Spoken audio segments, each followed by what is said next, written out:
Thank you, Brother Gary. Yung sa gwapo, maliit na bagay po yun. Yung sa lingkod po ng Diyos, malaking bagay po yun. Ano? Magandang umaga po sa inyong lahat. It's so nice to see you here again. And our deaf community is also with us today. And marami akong kukwento sa inyo. Ano? Most of it naikwento ko na kung nanood kayo ng live nung ating yung Wednesday night natin na leadership training, kung ano yung mga naganap pagkatapos nating mabalitaan na ninakawan yung ating church last week. Ano? Pangalawang beses na nga po yun na nakawan yung ating simbahan. Well, kagaya ng karamihan sa atin, ano? Ganun din ako, nakakaramdam din ako ng frustration about yung sa mga nangyayari. Just as we have just announced na maglulunsad tayo ng proyekto for the deaf, ay biglang, ilang araw lang, nagulat tayo, ninakawan daw tayo. At yung mga supposedly mga dagdag na mga gamit sana na gagamitin natin for the project, kasi tuturuan natin sila na makapagluto, yung mga noodles lang, mga mami, mga beef mami, chicken mami. Wala kasing, bakit kaya walang chicken daddy, gano'n, mga parang pang nanay lang lagi ito, mga pagluluto, mga arroz caldo, ganyan. Papaturo tayo sa mga nanay, tuturuan sila makapagluto para makakapaghanap buhay. Siyempre, everyone who will participate will be part of the undertaking. Magiging business natin ito ng simbahan. At the same time, nabibigyan natin ng pagkakataon the deaf to be here, listen to the Word of God, and they also become a blessing to other people. Makikita nila na dito sa church na ito, pati yung mga deaf, mga taong kinalimutan na ng lipunan ay tinatanggap natin dito sa ating simbahan. Sapagkat lahat ay mahal ng Diyos. Lahat tayo ay iniibig ng Panginoon. But here's a good thing. Kagaya nga po nung sinabi ko last Wednesday, after po tayo ay manakawan, every Sunday po kasi meron kaming Bible study na aming batch ng 1994 batch ng San Beda Law. Meron pong sa batch namin na 4 na naging pastor, mga abogado, mga pastor, at binuo namin yung Bible study group na yon. And because of that, nagkaroon ng pagkakataon yung mga abogado na kabatch namin na nakakapakinig din ng salita ng Diyos, pati mga judge, kasama namin doon, prosecutors. And napag-usapan po namin ito. Actually, may plano sila na pumunta talaga dito sa church, pero next year pa sa March. Meron kasi kaming outreach every year. Natigil because of the pandemic. But this year, susunod na taon, ang plano ay pupunta sila dito sa Bataan at maggagawa ng outreach program. However, when they heard what happened to our church and what we were doing, ano yung gusto sana natin gawin, isa sa mga pastor na kaibigan ko, si Pastor Doji, yung nagbigay din ng Bible sa atin, sabi niya, dapat pala agahan na natin ito. Pwede pa rin tayo pumunta ng March, pero ito urgent ito. We should come there earlier, para makatulong. So, this group of lawyers are coming here at tutulong sila sa proyekto natin. So we will have partners po in helping the deaf to raise funds for them. May sulong natin itong negosyo natin na ito for them. But the primary purpose, alam niyo po ang purpose ko talaga, bakit ako nag-umpisa ng proyekto na ito. I just really want to bring them here. I just want to bring them here. Sabi ko nga sa inyo, sa mga nagyayari sa mundo, this is now saving time. Panahon na po ito ng pagliligtas. Agtatawag na yung Diyos ng lahat ng kailangang makasakay sa kanyang barko. Parang sa panahon ni Noah. And kailangan na nating tawagin lahat because our time is very short. So this is not just about business. This is not just about giving them an opportunity to earn, although importante po yun.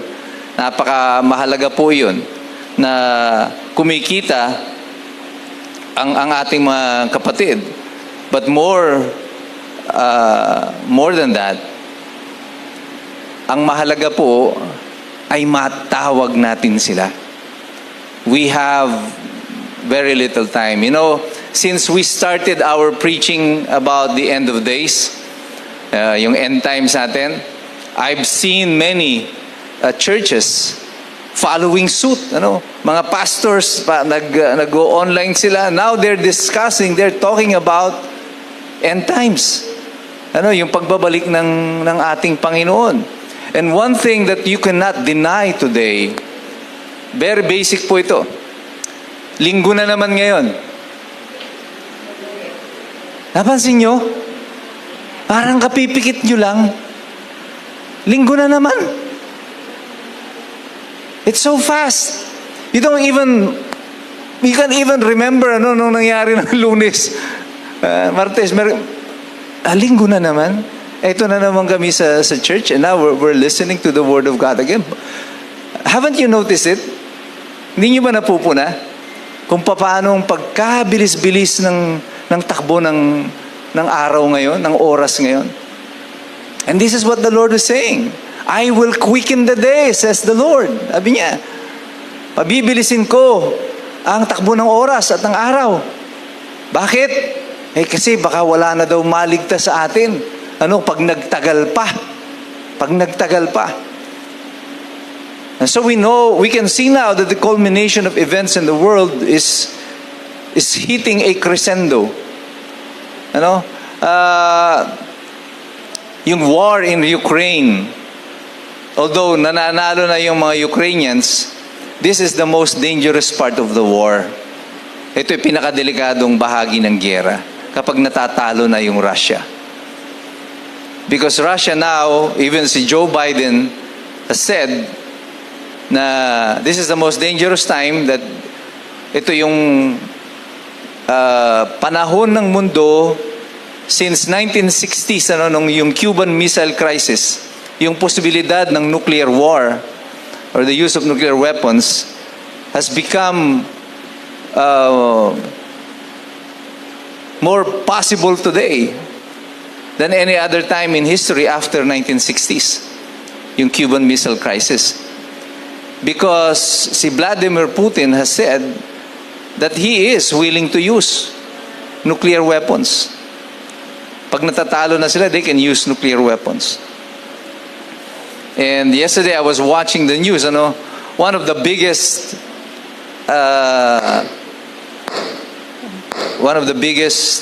ship, submarine, the biggest submarine in the world na gawa ng Russia, which has a new weapon called the Poseidon missile.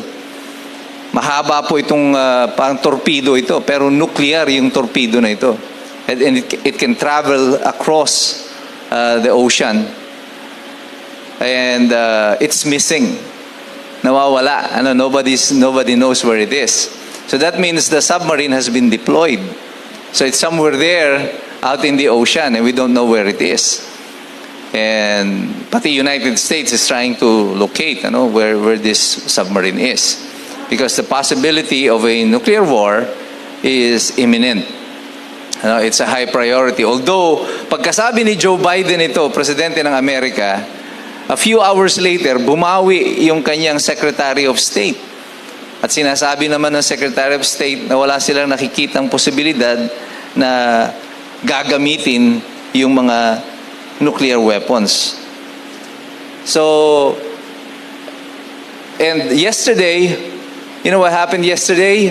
The other day yata yan, nagpakawala yung North Korea ng missile. And it went over Japan. Tumawid po siya ng Japan. Sabi ng North Korea, testing lang yan. Nagte-testing lang kami ng mga missile namin. And this missile was able to reach further than any other missile na ginamit ng North Korea. And it could possibly reach Guam. And because the missile flew over Japan, lumipad po siya sa ibabaw ng Japan. There was a siren all over Japan. Paugong sila ng sirena. At tapos there is an announcement over radio, over TV, in public streets, urging people to stay out of the streets. And then pinapunta sila sa mga nuclear bunkers, yung nasa ilalim ng lupa, yung mga tao doon sa Japan. So this is happening on a daily basis, sunod-sunod po ito. Today, we are on the 4th week of the continued protest in Iran. There is a protest. Nagkakagulo po ngayon sa Iran. Alam niyo yung mga babae doon sa yung mga Muslim is required to wear the hijab. Alam niyo po yung hijab, yung belo. And sa kanila meron yung morality police. I think they call this the mutawa, hinuli nila itong isang Iranian na babae, bata pa siya, about 22 years old, dahil hindi tama yung pagkakasuot niya ng kanyang mutawa. At anong nangyayari dyan? Kuryente? Okay. Grounded daw pala yung ating kuryente. Okay. At yung sa mutawa, when they arrested this girl, namatay siya. At ang suspicion ng mga tao ay binugbog yung babae. Because pagkatapos siyang i-release from the morality police, which took longer, usually 1 hour lang yun na parang i-briefing ka, she died. Namatay siya. Ang suspetsya ng mga kamag-anak, siya ay binugbog. Nag-collapse yung babae, dinala sa hospital, na-coma siya, comatose yung babae. And then eventually she died. Nagalit yung mga Iranians dahil dito. Dami nagprotesta. Mga bata, mga 16 years old, mga teenager, mga university students, hinubad yung kanilang hijab, which is against the Islamic law, At sinunog nila ito. They're burning it in Iran today, as we speak. And women started cutting their hair. Bawal po sa kanilang maggupit ng buhok. Pero naggugupit sila ng kanilang mga buhok. At nagkakagulo ngayon daily. 4 na linggo na po ito, 1 buwan na. Daily protest in Iran. At gusto nilang pabagsakin na yung gobyerno ng Iran. And this is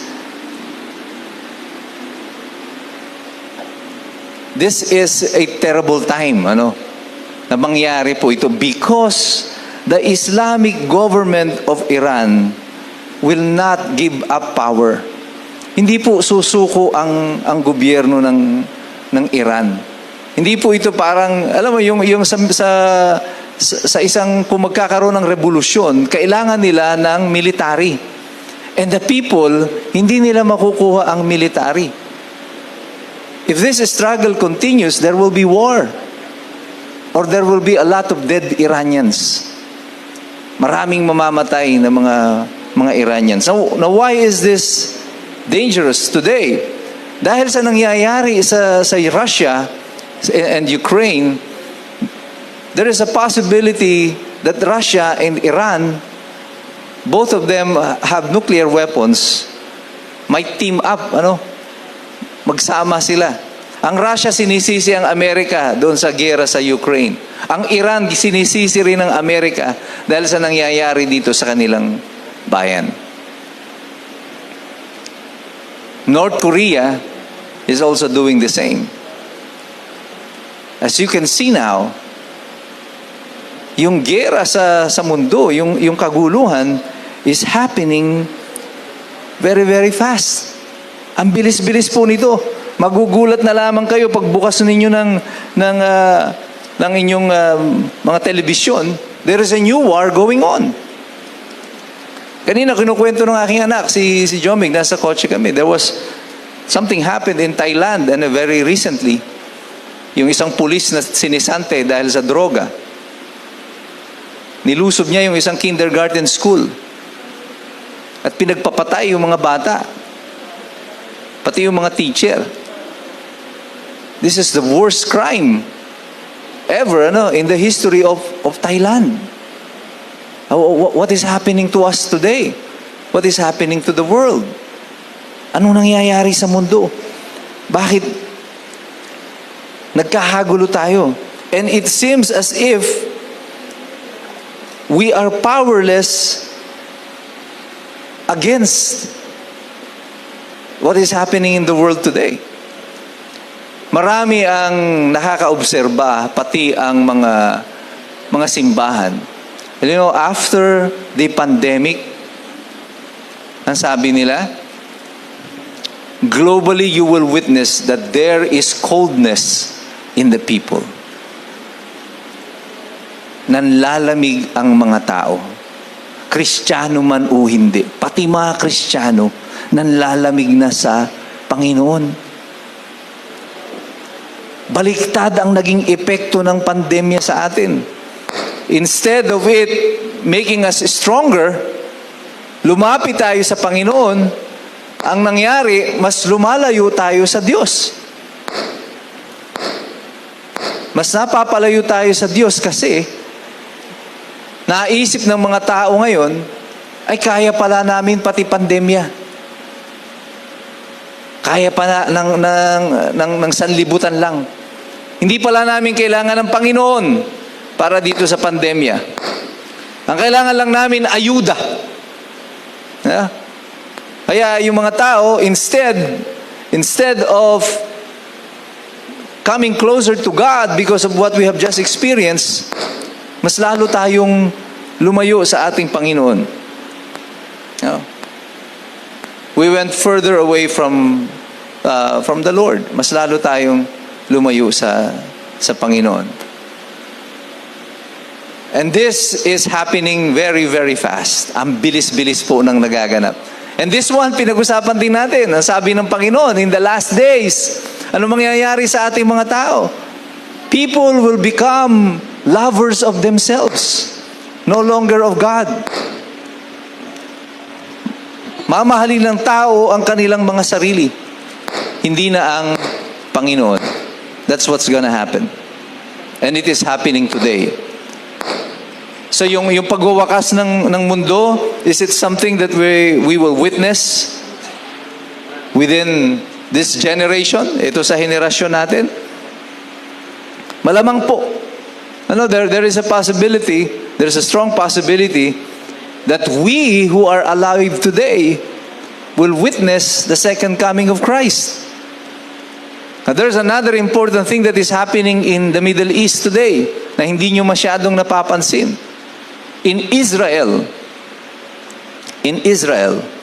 there is now talk of rebuilding the temple of David. And they call it the third temple. The third temple will be rebuilt. Maraming nagsasaya sa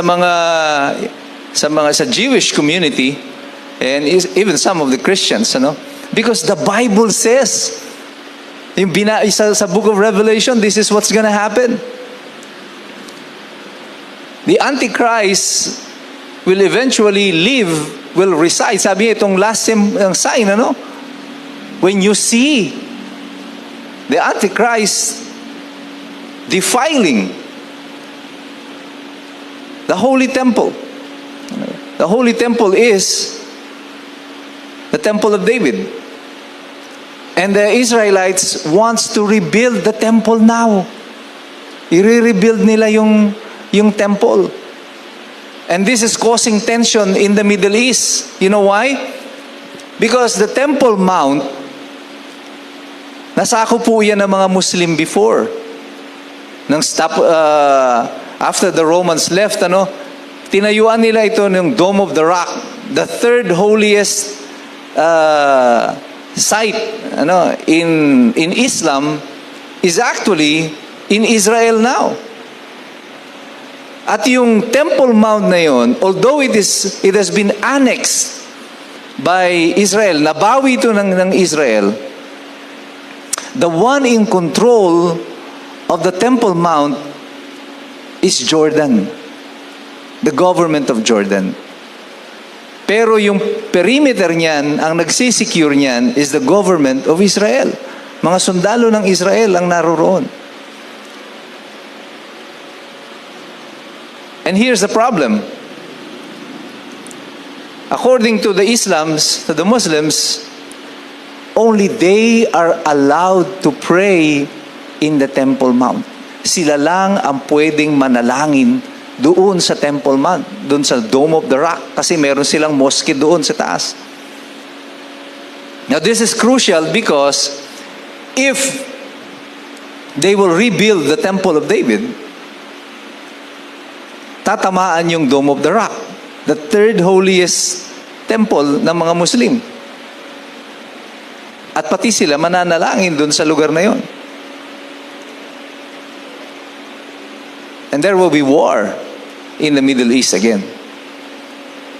Magkaagulo sa Middle East.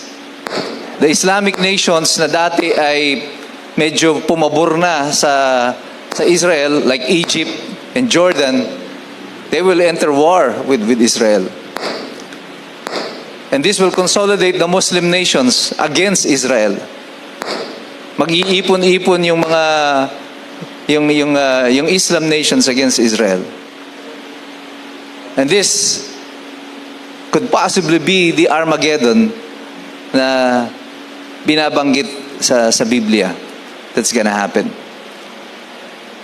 And we are witnessing it today. Nakikita na natin siya. For the first time in the history of Israel, the red heifer, yung pulang baka na binabanggit sa Biblia, na tanging pwedeng ialay sa templo, has been imported by Israel. Dumating na po sa Israel yung red heifer.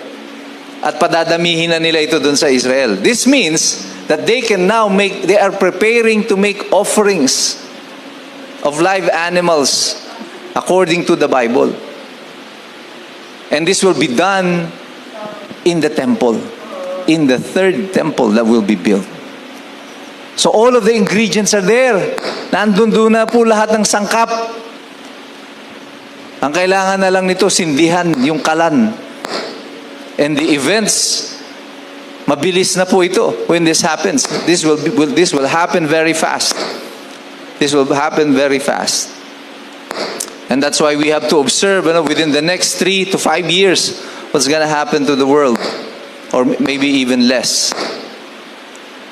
And we don't know what's going on sa mundo natin sa kasalukuyan. Ano yung ground nila?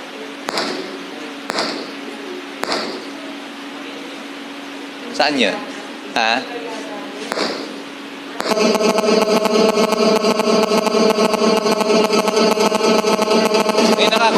May nakakonect sa Bluetooth. May nakakonect kay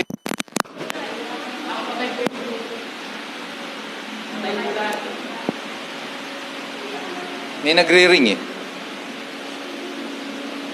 Sound check. Yeah.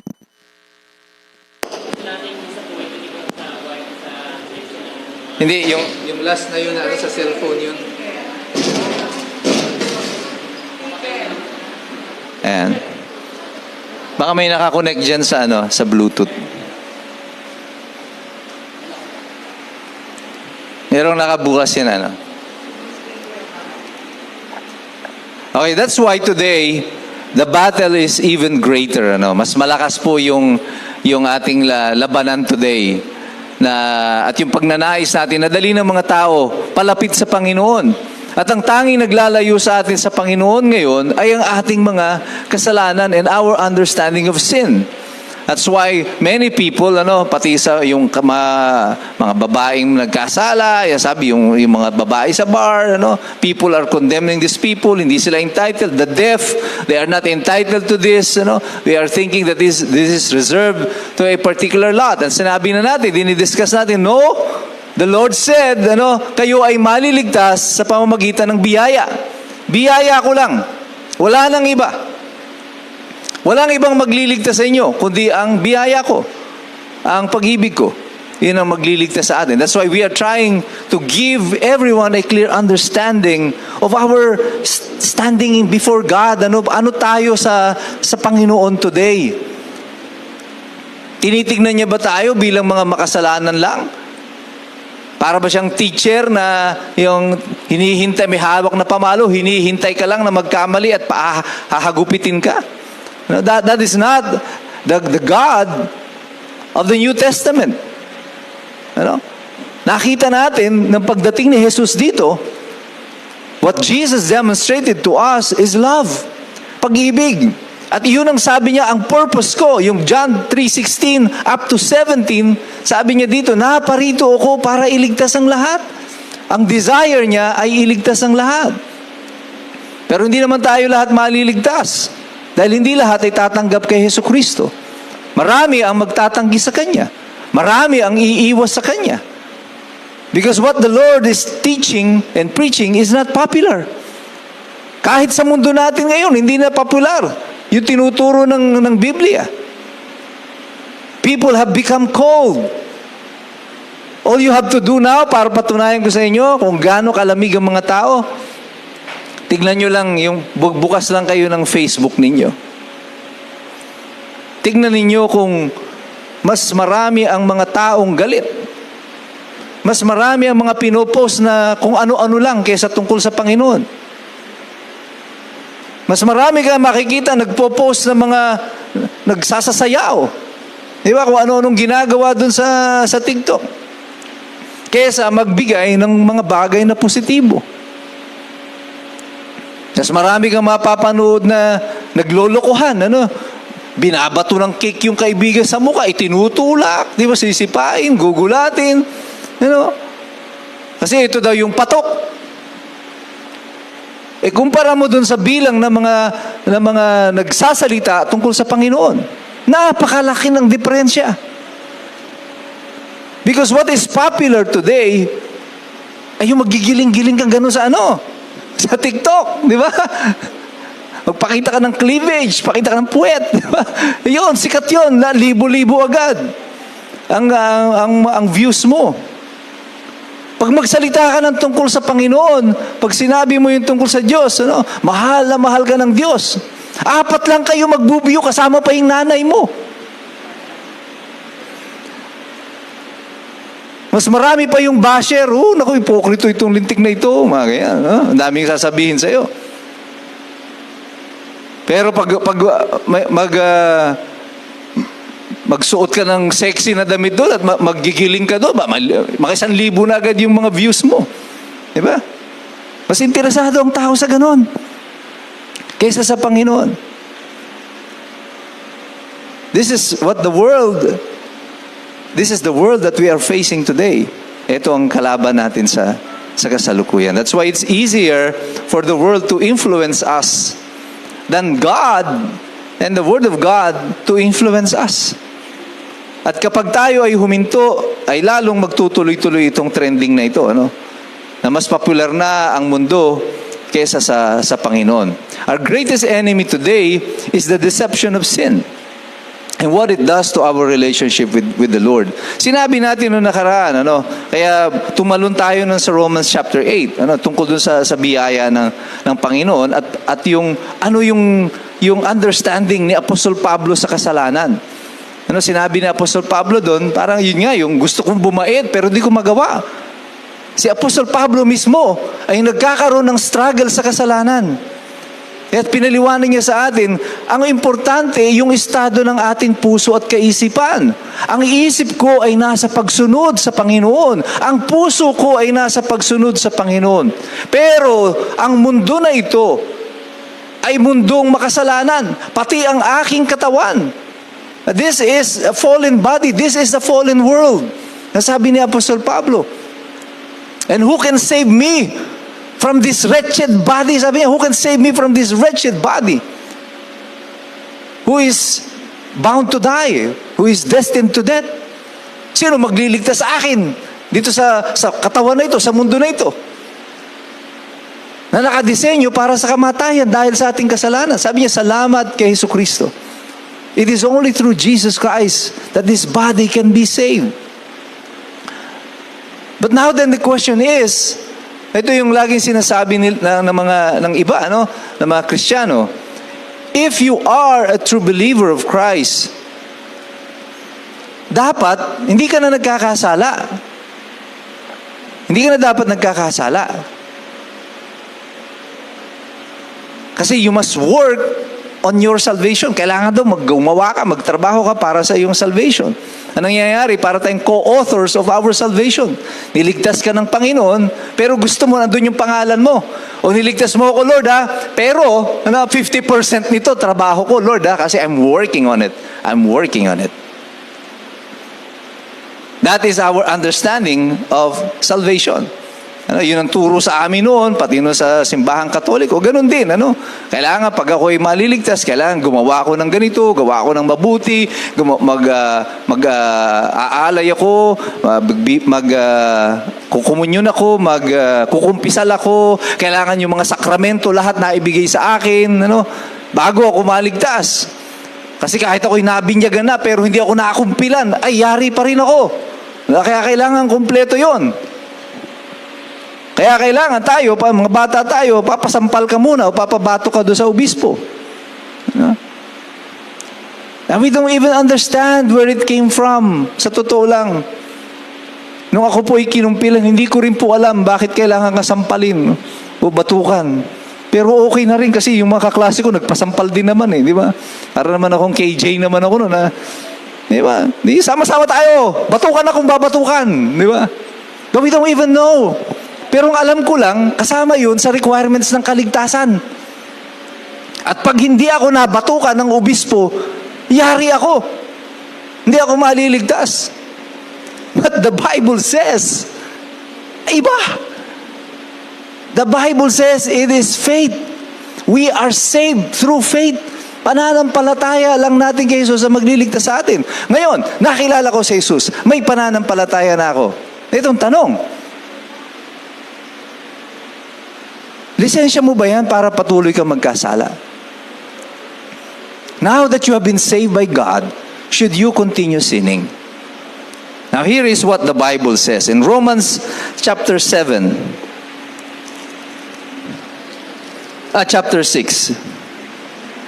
verse 15 up to 18. Sabi dito, what then? Shall we sin because we are not under law, but under grace? By no means. Don't you know that when you offer yourselves to someone to obey him as slaves, you are slaves to the one whom you obey? Whether you are slaves to sin, which leads to death, or obedience, which leads to righteousness. But thanks be to God, though you used to be slaves to sin, you wholeheartedly obeyed the form of teaching to which you were entrusted. You have been set free from sin and have become slaves to righteousness. Let's all bow down our heads and pray. Heavenly Father, we thank you, Lord God, for your words. Salamat sa salitang itong binigay mo sa amin ngayon, Panginoon. Nawa, O Diyos, ay muli buksan mo ang aming puso at isipan. At para maunawa namin ng lubusan, ang lahat ng bagay na ito na nais mong ipaunawa sa amin sa araw na ito. Ito, Panginoon, ang aming dalangin sa iyo. Sa pangalan ni Jesus. Amen.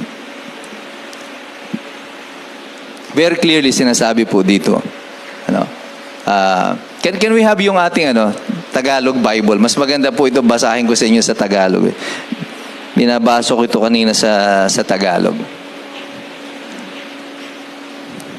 Ay, salamat, Brother Randy. Ang pagkalalaki nitong Biblia mo.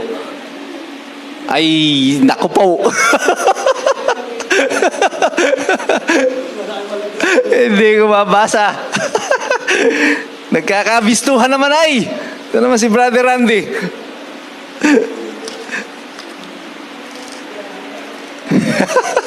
Nabisto tuloy ako Buti ko nababasa mo pa yun ako kahit nakasalamin ako hindi ko mabasa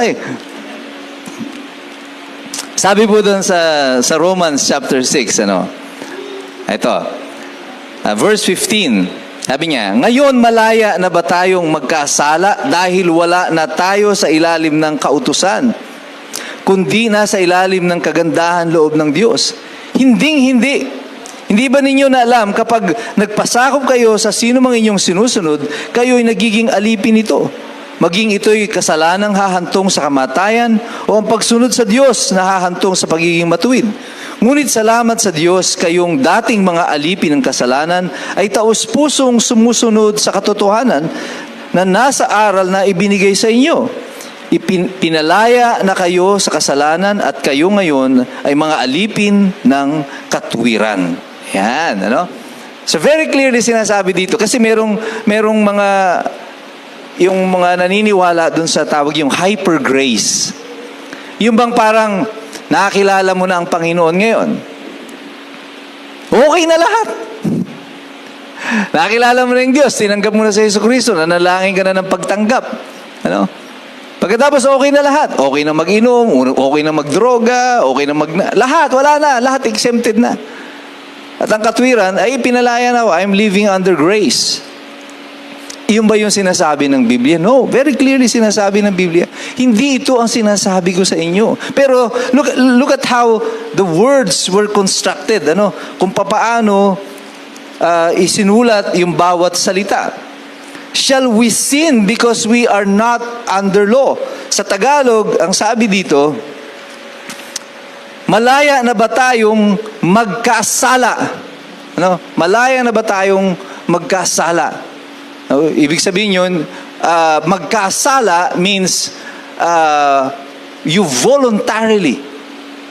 Yung sa English kasi sabi niya, shall we sin? Shall we sin? Ibig sabihin, gusto mong gumawa ng kasalanan. Gusto mo yung kasalanan. Ano? Gusto mo nang magkasala. Ano? Parang lumabas ka sa bahay, okay na to. Pwede na. Magkakasala muna ako ngayon. Mamaya na lang kami mag-aayos ni Lord. Para din yung nag-i-invite ka sa church. Sasabihin ng tao sa'yo, saan ako pupunta dyan? Lilinisin ko muna yung sarili ko. Para bang yung kanyang paglilinis ay kaya niyang gawin. No, the person believes that yung paglilinis ng kasalanan niya, kaya niyang gawin. Ganun din sa pagdudumi ng sarili niya. Siya rin lang ang makakagawa nun. But this is a positive act. Diba? Sabi ng Biblia, pwede na ba tayo magkasala? Pwede na ba tayong gumawa ng kasalanan? Dahil we are living under sa biyaya ng Panginoon. Shall we sin? That's the question sa English. Shall we sin? That means gumawa ka ng kasalanan. Ikumpara nyo ito doon sa pinag-usapan natin, doon sa struggles ni Apostle Pablo in chapter 7. Na sinabi niya doon, di ba? Yun nga, yung gusto kong gawin yung mga bagay na mabuti, pero hindi ko magawa. And in the end, I end up doing what is wrong. No, kasi nga, yung kasalanan ng kanyang ginagawa is being driven by the flesh, not by his mind, not by his heart. Sabi niya, ang puso ko, ang isipan ko, ay alam ko kung ano ang matuwid at mabuti. At yun ang gusto kong sundin. So even si Apostle Pablo is struggling with sin. Nagtatalo ang kanyang puso at isipan tungkol dito. Pero dahil nagtatalo ang isip niya, ang ibig sabihin nito, kinikilala niya na ang utos ng Diyos ay matuwid. Alam niya na ang utos ng Diyos ay matuwid. Ang problema nga lang, he is also a slave to this body. Habang tayo ay nasa mundo, sabi niya, we are slave to this body, which is true. Ito yung pagpapaliwanag po ng verses of the Bible using other verses of the Bible. That's why kapag binasa po natin yung Biblia, dapat basahin mo siya ng kompleto. Huwag yung verses lang, huwag yung pira-piraso. Basahin mo siya ng buo para maintindihan natin kung ano yung sinasabi ni Apostle Pablo. And then, maintindihan mo what is happening with you. With our nature as man. Because this is the truth. Kahit sino man sa atin na magtanggi nito, ito ang totoo. That even after we have known Jesus Christ, after we have accepted Jesus Christ as our Lord and Savior, we still commit sin. Nagkakasala pa rin tayo. In our hearts, we commit sin. In the Bible, yung adultery, tignan mo lang yung babae with lustful eyes. That is adultery. Kapag nagalit ka dun sa tao, wala ka namang ginawa, hindi mo siya sinuntok. Di ba, naisip mo pa lang. Sabi sa Bible, you're committing murder in your heart, sa puso mo. You're a murderer in your heart. You're committing sin. Gaano karaming beses natin ginagawa itong mga ganitong mga bagay sa araw-araw. Kaya nagkakaroon tayo ng pagtatalo sa ating mga puso. Pwede pa ba akong lumapit kay Lord? Ganito ako. Naiisip ko pa rin itong tirisin yung kapitbahay ko. Di ba? Pag nagpo-post siya, gusto ko pa rin gumawa ng fake account at mumurahin ko lang siya. Hindi ko magamit yung pangalan ko kasi Christian ako eh. Gawa akong fake account. Ayan. Para gawa ka ng fake account. Ako takot na mura inaabot ng ng kapitbahay mo. Yung mga taong kinaiinisan mo.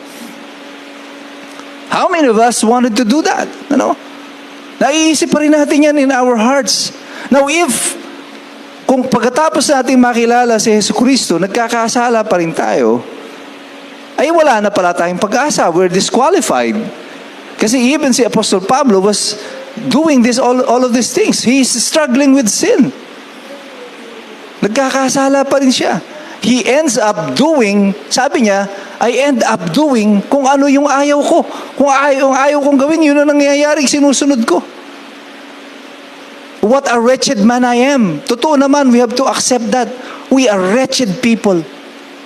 Ang sama-sama nating mga tao. That's who we are. That's what the Bible is telling us. Should we sin? Kailangan bang magkasala ba tayo? Hindi yung pwede na ba tayong gumawa ng kasalanan? Di ba? Hindi na ako gagawa ng kasalanan. Should we sin? Ang tanong dito, ibig sabihin, dapat bang gawin mo ito voluntarily? Yung bang nag-i-enjoy ka na sa kasalanan? That's the thing. There's a difference there. We have our, for example, this is a very concrete example. We have our community there, yung love ministry. Well, nagtatrabaho sila doon. It's a beer house to may table. Some of them magpapabayad, para mailabas ng mga lalaki. You think they want that? Tingin nyo gusto nila yon? Sabi ko nga sa inyo, walang babae akong kilala siguro na maliit pa, ito na ang pangarap niya. Di ba, sasali sa Little Miss Philippines, anong gusto mo paglaki mo? Gusto ko pong maging prostitute. Ay, palakpakan natin siya. Walang ganun. Walang babaeng ganun.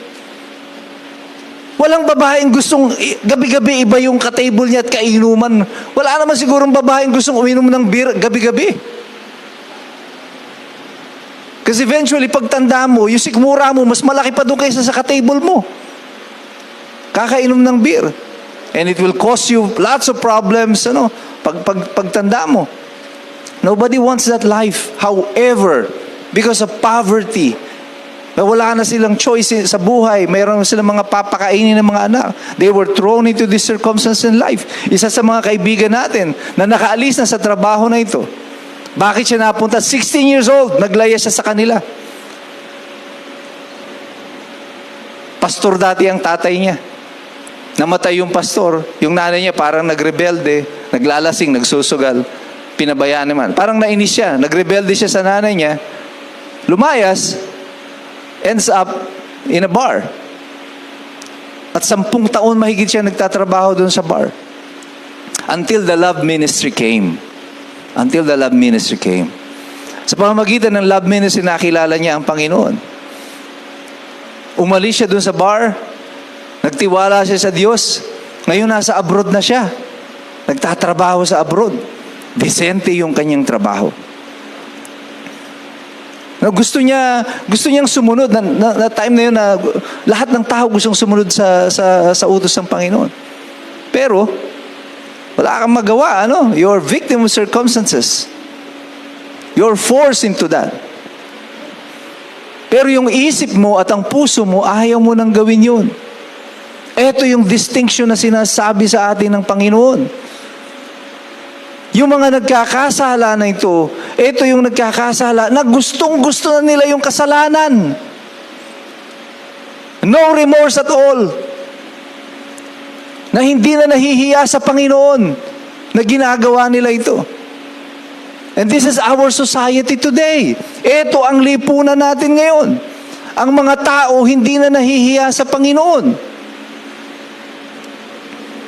That's why, bakit yung lagi kong ini-encourage yung church na ito? Na kahit yung buong mundo sumunod na dun sa sistema ng bilihan ng boto, tayo dapat andito pa rin. We should make a stand. Hindi tayo dapat umayon dun sa mundo. Kasi yung mundo gusto na Tanggap na nila Okay na nga Okay na sa atin na pinagsasamantalahan tayo. Alam niyo yung kaso ng rape? Sa rape, meron pong elements yan, ano? Sa rape, very important po yung tinatawag na resistance. Resistance. Ibig sabihin, may pagtanggi. At the resistance must be present from the beginning up to the end of the rape. Dapat walang consent yung babae. Or yung lalaki. Lalaki po, pwede na rin-rapin ngayon, no? Sexual assault, ang definition. Pero sa babae, sabi yung mga Supreme Court decisions the resistance must be present during up to the end nung panggagahasa. Ibig sabihin, kung nung umpisa yan para sa pelikula, wag Cardo! Wag! Diba? Mga after Cardo, ha? Wala nang rape yun. Nag-enjoy ka na Diba? That's no longer rape. The same is happening also with our society today. Ano? Ninanakawan tayo ng buong lipunan ng ating pamahalaan. Pero hindi ka na nakibo kasi nakinabang ka Nag-enjoy ka na doon sa temporary na pakinabang mo. That there is a privileged few in our society. Na iilan lang ang nakikinabang sa yaman ng ating bayan at nag-i-enjoy ka na doon. You're no longer fighting it. You're enjoying it. Yumakap ka na kay Cardo. So it's no longer rape. That's why in our example na lang po itong probinsya natin today. Yung mga coastline po natin, nagkakawala na. Sa Maribeles, halimbawa, yung mga coastline doon, pinagbibili na ng malaking kumpanya. Ngayon, nagkakaroon ng labanan doon dahil nag-umpisa bigla yung quarry doon sa Mount Maribeles. Nung isang kahapon lang, ang pinag-uusapan naman, yun namang pagkukwari ng buhangin doon sa dalampasigan ng Maribeles. Yung mga bundok nakakalbo na. Mag-travel ka dito sa Roman Highway, dito lang sa Limay, yung malalaking mga puno dito. Dati Orion ang nalagas. Ngayon pati Limay, lagas na yung mga puno. Nauubos na yung mga puno natin dito sa Bataan. And who will complain? Sino magrereklamo? Ikaw na tumanggap ng bayad para sa halalan? Magrereklamo ka?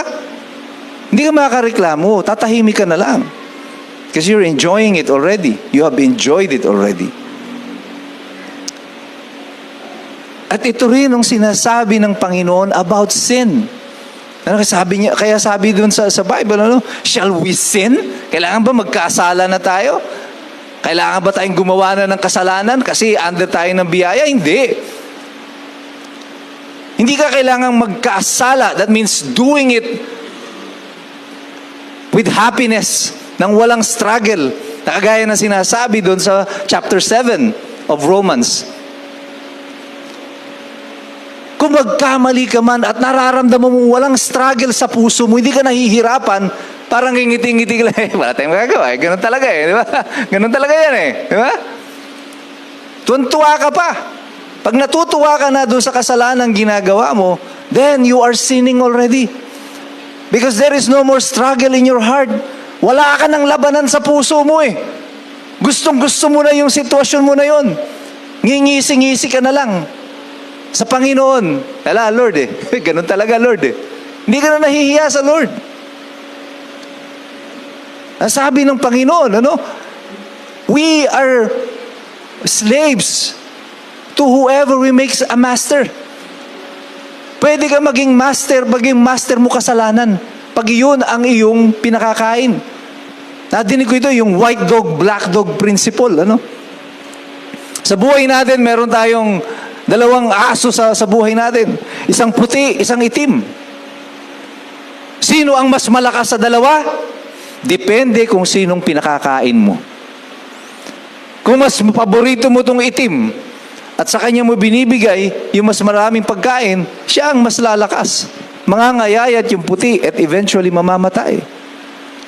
Pero kung sa kanya mo iniaalay yung mga pagkain, sa kanya yung choices na meat, sa kanya yung mas maraming oras mo siyang inaalagaan, mas siya ang tataba. Yung puti. Anong sinasabi natin dito? The black and the white represents the world and the God that we can serve. Pag nag-aalay ka ng mas mahabang panahon kasama mo ang Diyos, pinakakain mo ang iyong spirito sa pamamagitan ng salita ng Diyos, ng panalangin, ng pagpupuri sa Diyos, ng pag-aalay sa Kanya. Yung tithes and offering, ibinibigay mo sa simbahan, sa gawain ng Panginoon. Mas lalago ang relasyon mo sa Kanya. Ganon din kapag ang pinakakain mo ay itong itim na aso. Ang pinakakain mo yung desires mo, yung bisyo mo, yung alak, yung sigarilyo, yung droga. Dito mo ginugugol yung pera mo. Inuubos mo sa Lazada at saka sa Shopee. Pero wala kang pambigay sa Panginoon. Di ba? Ay sinong yayaman? Sinong tataba? Ay di yung itim na aso. Mas malakas siya ngayon. So choices are being given to us by God. Sabi niya, sino ang magiging master mo? Sino ang master mo? Kung ikaw ay gusto mong tunay na sumunod sa Diyos, ilaan mo ang lahat para sa Kanya. Ang oras mo, ang buhay mo, ang kayamanan mo, ibigay mo sa Kanya. Alam ng Diyos, kapatid, that we will fail. Paulit-ulit kong sinasabi. Alam ng Diyos, may magkukulang ka. Alam ng Diyos, na pamisa-minsan madadapa ka. But I tell you, if this is your master, if God becomes your master, if Jesus becomes the master of your life, then makakaasa ka, kapatid, na iaahon ka niya. Itatayo ka niya. No matter what circumstance you are in, ibabangon ka ng Diyos. Hindi ka niya pababayaan. Hindi ka itatakwil ng Diyos. Because the Lord said, in Him, there is no more condemnation. Kay Jesus, there is no condemnation. Hindi ka na itatatwa ng Panginoon, kapatid. Kailanman hindi ka niya i-condemn. God will love you for the rest of your life. Mamahalin ka ng Diyos. Simulaan ng kinuha mo siya, ginawa mo siyang hari ng iyong buhay. Wala siyang ibibigay sa iyo kundi pag-ibig, kapatid. So even if the world will condemn you, at sasabihin ng mundo, wala kang karapatan dyan kasi makasalanan ka. Hindi ka po pwede kay Lord kasi ganito ka, kasi ganito ka. Hindi ganyan ang pananaw ng Diyos sa iyo. Sa Diyos, mahalaga ka. Sa Diyos, mahal na mahal ka niya. Hindi ka gaya ng pag-ibig ng mundo na ito, na may expiration date. Ang pag-ibig ng Diyos, walang expiration date. So if in our lives today, we think na parang, Lord, parang di ko kayang lumapit sa iyo. Kasi ang dumi-dumi ko. Kasi nagkasala ako. Because I have failed you. Nagkamali ako, Panginoon. Parang nakakahiya ng lumapit sa iyo. God is telling you today. God is telling you today. Lahat ng pagkakamali ng buhay mo, binayaran ko. I paid for you. You are mine. Tandaan nyo yan. You belong to God. You are God's creation. You belong to the Lord. And nothing can separate you ever from the love of God. Not even your own shortcomings. Not even your own failures. Hindi kayo ilalayo nito sa pag-ibig ng Diyos. Ganon katindi ang pag-ibig ng Diyos sa atin. And that's the reason why Jesus was sent to us as a manifestation of that grace ng biyaya ng Diyos. Siya ang larawan ng biyaya ng Diyos, kapatid. And all you've got to do now is just to accept Him, serve Him. Paglingkuran mo siya, itago mo siya sa puso mo. That is what is important to God. Yung pananatili ng Diyos sa puso mo na Jesucristo, hindi kasing halaga ng lahat ng mga kamalian mo sa buhay. It is not as important as Jesus Christ. He is the one, the only one, the only thing, the only person that we need, the only God that we should serve is Jesus Christ. Siya lang ang tanging daan natin sa kaligtasan at sa langit, and nobody else. Let's all stand up and pray. Hallelujah. Heavenly Father, we thank you, Lord God, for this day. Salamat, O Diyos, at binuksan mo ang aming puso at isipan sa lahat ng mga bagay na bumabagabag sa amin. O tunay nga, O Diyos, our life is a life of constant battle and struggle. Nahihirapan kami, Panginoon, sa araw-araw. Gustong-gusto namin, Panginoon, na sumusunod sa iyo. Ang puso namin ay naroon. Gusto namin, Panginoon, na magpahayag ng pag-ibig sa iyo sa kapwa namin. Pero, Panginoon, minsan ginagapi kami ng katawan na ito, ng mundo na ito. But we are so fortunate, Lord, that we have a God like you, na ikaw lang ang tanging makapagliligtas sa amin, as you said. Ikaw lang ang tanging daan namin, Panginoon, patungo sa buhay na ito na walang kwenta, Panginoon. This life that we live here on earth, this is nothing, Lord, compared to what you have prepared for us. At ang nais namin, Panginoon, ay ang buhay na inihanda mo para sa amin, hindi ang buhay na inihanda ng mundo na ito para sa amin. We don't like this life, Lord, that this world has given us, na inoffer sa amin ng mundo na ito. Ang nais namin ay ang buhay na nagmumula sa iyo. Ang buhay na walang hanggan, Panginoon. This is what we desire. And so, Lord, today we ask you, we pray, Heavenly Father, to give us strength every day so that we can continue to feed our faith. Bigyan namin, Panginoon, ng kalakasan ang aming relasyon sa iyo. Ikaw, Panginoon, ang tanging pagmumulan ng lahat ng bagay na ito na ninanais namin. Even, Lord, the faith and courage that we need sa iyo, lahat ito nagmumula. Kaya, Panginoon, today we pray for strength. Bigyan mo kami, Panginoon, ng kalakasan. Bigyan mo kami ng pananampalatayang matibay upang kami ay patuloy na lumapit sa iyo at kumapit sa iyo sa gitna ng lahat ng pagsubok dito sa aming buhay, sa lahat ng kahirapang dinadanas namin, sa lahat ng gawang masama ng mundo laban sa amin. Allow us to stand firm on our faith, O God.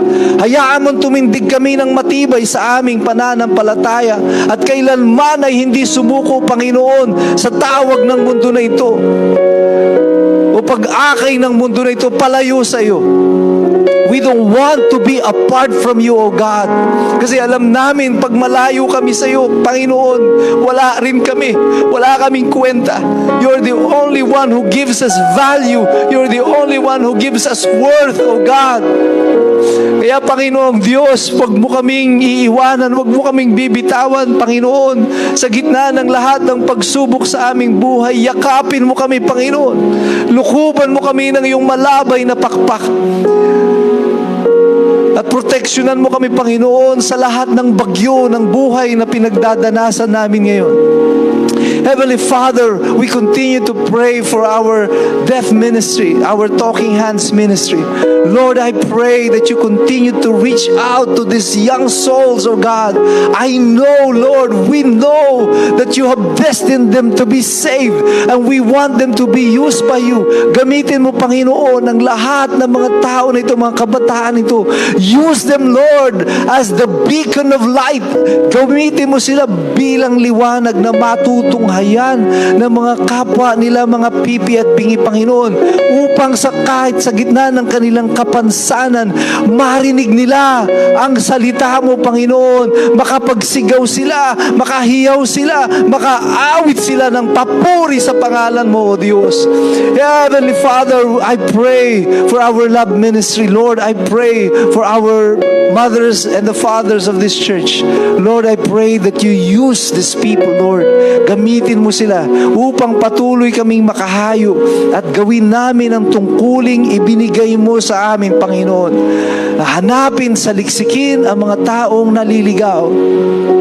To reach the unreachable, Lord. To invite the uninvited and to love the unloved. This is the mission that you have placed in our hearts today, Lord. And Lord, we pray for courage. We pray for patience, O God, so that we can keep this mission in our hearts, na hindi ito mawala sa puso namin kahit kailan. Lord, I pray for every family in this church. As we speak today, Lord, there are struggles happening in our lives today. Oh, Panginoong Diyos. Bago pa man kami magsalita sa iyo, alam mo ang kabigatan ng aming puso. You know the burdens that we are carrying. And we speak to you, O God. We say to you, hindi namin ito kaya, Panginoon. We are not strong enough. Kaya mahabaging Ama, Lord, we come to you today.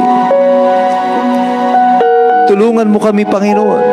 Ikaw ang mag-ayos ng lahat ng mga bagay na mali sa buhay namin. Cleanse us, O Lord. Cleanse our families. Protect the families of this church, Lord. Oh, hallelujah. Lord, we pray that you bless this new mission that we are going to embark on. Ang gagawin namin, Panginoon, para sa Talking Hands Ministry.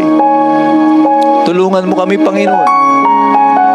Bigyan mo kami ng malinaw na pangitain. Ilawan mo ang aming daan upang magawa namin ang lahat ng misyon na ipinagagawa mo sa amin. Ang lahat ng ito, Panginoon, sa mo at dalangin namin sa matamis at dakilang pangalan ng aming kaisa-isang Diyos, Hari at tagapagligtas ang iyong anak na si Jesus. Amen and amen. Hallelujah. Praise God.